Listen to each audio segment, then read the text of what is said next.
மூச்சுக்கு 300 தடவை அம்மா என்று சொன்னீர்களே முதன்முறையாக அதிமுகவை விளாசிய விஜய். ஆர்ப்பரித்த நாமக்கல். பெரும் எதிர்பார்ப்புகளுக்கிடையே 3வது வாரமாக பிரச்சாரத்தில் ஈடுபட்டுள்ள தவேக தலைவர் விஜய் இன்று நாமக்கல்லில் பிரச்சாரம் செய்தார்.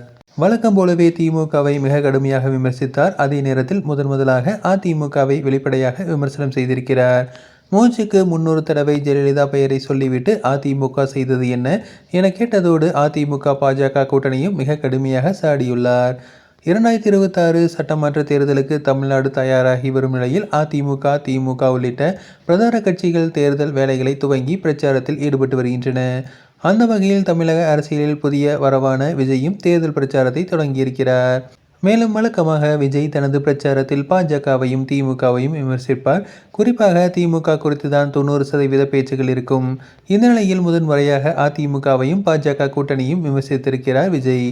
அதிமுக பாஜகவுடன் நேரடி கூட்டணி வைத்திருக்கிறது. திமுக பாஜகவுடன் மறைமுகமாக கூட்டணி வைத்துள்ளது. இருவருக்கும் வேறுபாடு இல்லை என கூறியிருந்தார். அது மட்டுமல்லாமல் ஜெயலலிதா கூறிய அதிமுக பாதையை இன்று கட்சி முழுவதும் மறந்துவிட்டது. பாஜகவுடன் அதிமுக வைத்திருக்கும் கூட்டணி பொருந்தா கூட்டணி என்றதோடு மூச்சுக்கு 300 முறை அம்மா அம்மா என்று சொல்லிவிட்டு ஜெயலலிதா சொன்னதை எல்லாம் மறந்துவிட்டு பொருந்தா கூட்டணியை அமைத்துள்ளீர்கள் என்று கூறியுள்ளார். தமிழ்நாட்டு நலனுக்காக கூட்டணி என சொல்லிக்கொண்டு அவர்களைப் போல் கூட்டணி அமைக்க மாட்டோம் என கூறியிருந்தார் விஜய். இந்த நிலையில் முதன்முறையாக விஜய் அதிமுகவை விமர்சித்து பேசியிருப்பது அந்த கட்சி தொண்டர்களையும் உற்சாகமடைய வைத்திருக்கிறது.